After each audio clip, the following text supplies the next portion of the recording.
Well, guys, we have just had the PCE numbers from the US. Let me get a light on here, actually. Let me just sort that out.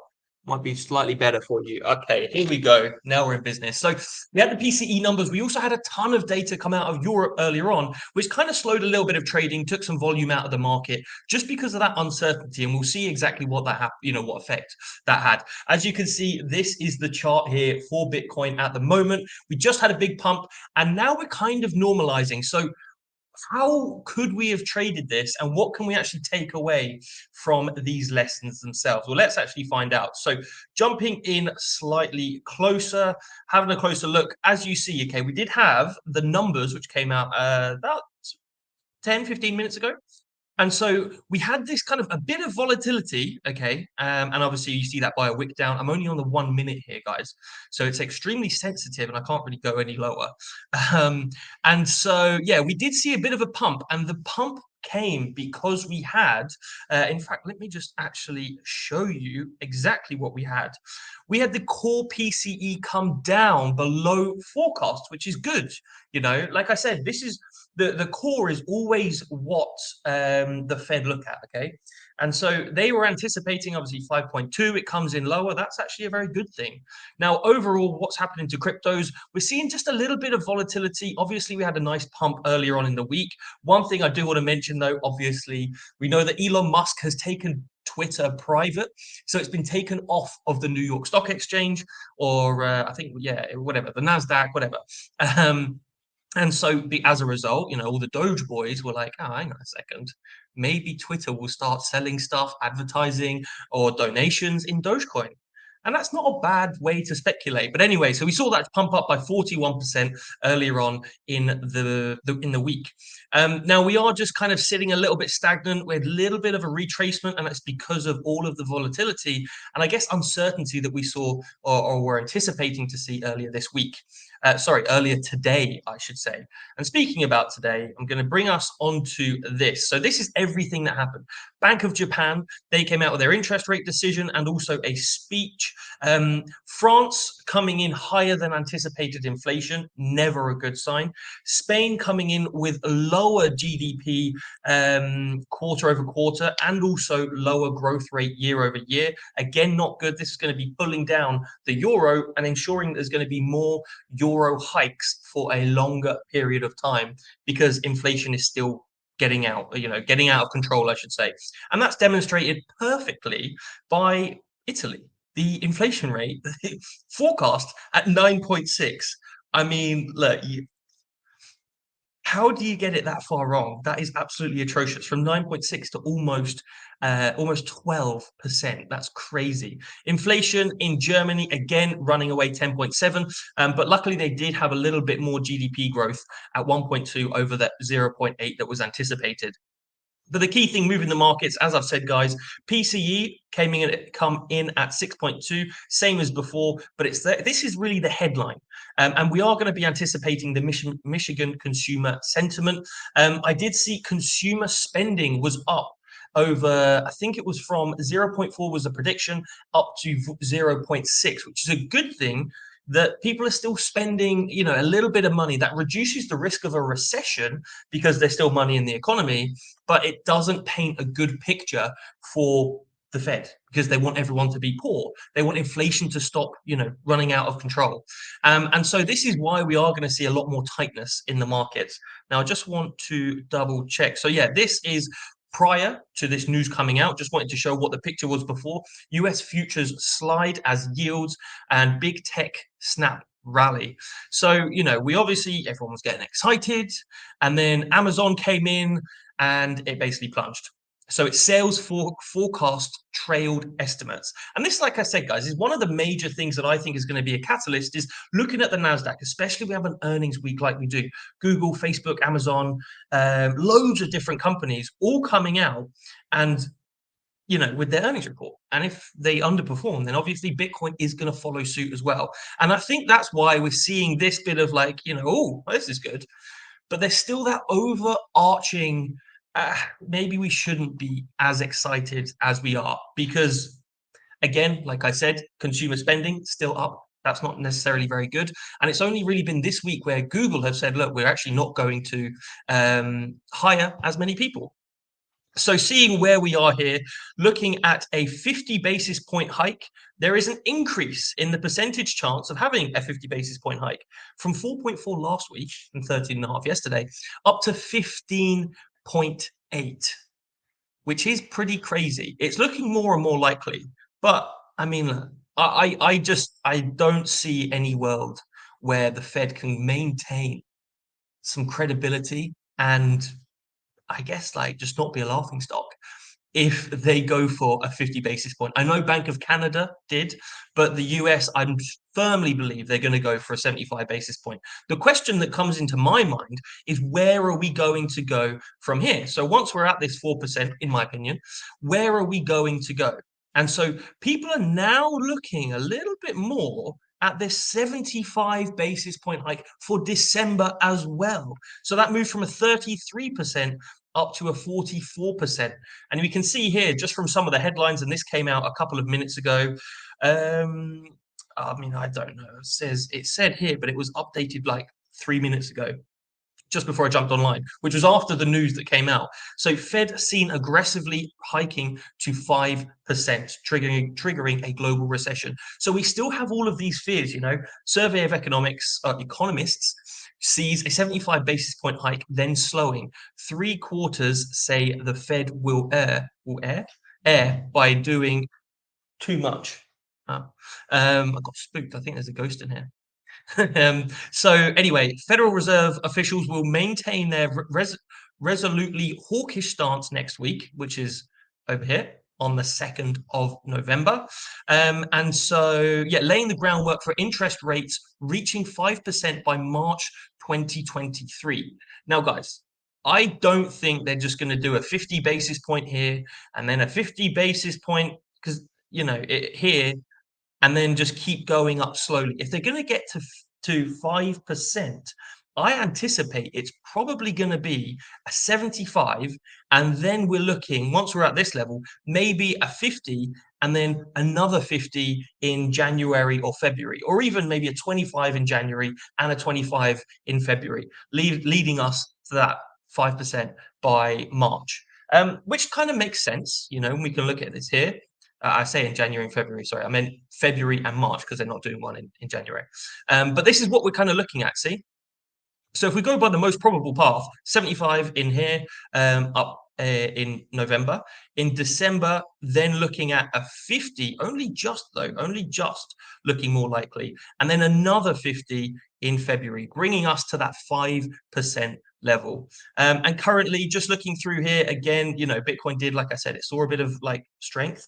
But then if we just look at the DXY, for example, let's have a look at this. And again, I'm still on this 1 minute. So, you know, looking at this, this is where we had the news. It came out, a lot of dropping, but then it's just back to normal, you know. We're still carrying on this, and I'm only going to go half hour. But there's still just this massive upward trend, you know. And I know AJ's gone through this a lot, and obviously we'll cover this in much more detail than I will. But there's just such a massive trend upward, and you can keep going out, you know. And this is what everybody says, you know, if you're trading, you need to just keep looking at the trends, keep zooming out. What are we looking at? And undeniably, it's just an upward channel, you know. A lot of like kind of, you know, back and forth and whatever, especially on the smaller time frames. But we are looking at this. And so rates heading to 5%. This is why the headline mentioned it, is that economists see 75 basis point hike, then downshifting. So this is what we are kind of looking at here. So so this is where we are now. And then we will see the rates continue to increase up into March and then just stay steady. But even guys, you know, I know that every time we have a rate hike increase, everyone thinks, okay, this is bad for the market. But I don't think anyone really realizes, you know, what that fully means for the stock market. Because for the stock market, it means that, yes, the rates are rising, but the companies in there, they're still going to be paying a large amount, So I would argue that there's going to be such little growth, such little development, especially as everyone starts contracting their budgets and their spending and their borrowing, more importantly, even, like just anyone who wants to buy a house or anyone who wants to borrow some money to start a business. There's going to be so much less activity in those areas. And we might even begin to feel it towards the latter part of 2023. So I still think we're in for, quite a compressive environment for the foreseeable future. And I just wanted to mention this: the US economy came back to life this summer, but things are still likely to suck next year, which they absolutely are. There's no denying it. And I was having a look at Bloomberg. And there's not really too much. They're not talking about it anymore, unfortunately. Obviously, the news came out by now. But yes, just to recap, guys, lots of pain in Europe. So we're going to see higher rate increases from the Eurozone. That will mean more people pushing to what type of currency? If you're not buying the euro, what are you going to buy? Maybe the pound, but it's suffered a lot lately. And so it's probably going to go to the dollar. So that's why we're going to continue to see the DXY push to the upside. And as we know, that always has a negative impact on Bitcoin. So having a look at this here, a lot of weakness. Hello. So I just thought I'd jump on quick. No, good. Thank you. I'm glad you're here, mate. Yeah. Yeah, I just wanted to see. Yeah, I was just watching. I thought I'd jump on because obviously we've got this short position open, and we are seeing a bit of volatility coming in. I've seen it push towards the upside, and then I've seen it dump as well. If I just share this screen as well, we can see that on this 15-minute candle, we've seen a dump, and now it's sort of sat back where it was at $20,160. So where do we think the market's going to go because of this PCI data? Are we still good for the short position, or do you think we could see the price push up? I think we're probably good on the short position. So my key takeaway from the PCE is that obviously I'll just bring this back up again. Here, yes. So like I said, PCE, this is relatively good. It's relatively good news, but it's one of those things that it's good news. What's it like? I don't know. It's like you bring someone home from the club, but then you realize that they haven't had a shower in 4 days. So it's like it's an initial win, and that's fantastic.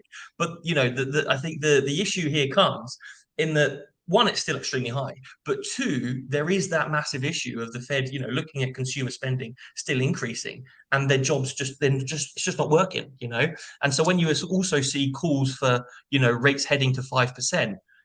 We're still in an economic piece of pain. So I think that will begin to be priced in. I would say short is probably good because, as we've mentioned, AJ, people are now worried. People are worried about what's going to be happening next week when the Fed speaks. And when the Fed speaks, the market moves. Yeah. Okay. Yeah, I just wanted to get a fundamental view on that because obviously the technicals are looking bearish with that DXY, pushing towards the upside and holding support, and then the Bitcoin charts, that's looking fairly bearish. We're coming into resistance. There's a lot of resistance above us, and we are getting a rejection from that resistance. So for me, it's looking very bearish. But I just wanted to see what the fundamental take from it was, and whether the fundamentals were actually going to push the price up. But yeah, sorry to intrude. No, you're absolutely right. And even on the Bitcoin chart, just like you said, I'm sure you mentioned this as well. The RSI is climbing to the upside, which obviously is not a very good thing. Is this a bearish divergence? Am I looking at this correct from this point? You're right. So yeah, we're seeing lower lows on the price action chart and then higher highs on the RSI. So yes, we are seeing a bearish divergence on that daily chart as well, which obviously is really not good for Bitcoin either. It is. You're absolutely right. And I think once we break below this 20K kind of mental level, we'll be back into this range. And then, then the next catalyst is okay, well, what's the next thing that's going to move the market? Well, it's the Fed. Do I want to be in the market when the Fed are speaking? A lot of people will say no. And I think the more people that say no, the less we're going to have any kind of, should we say, excitement. And so, I think Bitcoin did pump, and obviously the PCE news helped it pump. you know, coming in under expectations. But the end result here is that there is still fear and panic in the markets, you know. Yeah, yeah, But definitely. yeah, Especially as you said, with that 75 basis point rate hike coming in as well. So not yes, looking too yeah. good. But yeah, I'll let you finish on. No, I'll let you finish off. no, okay, all right.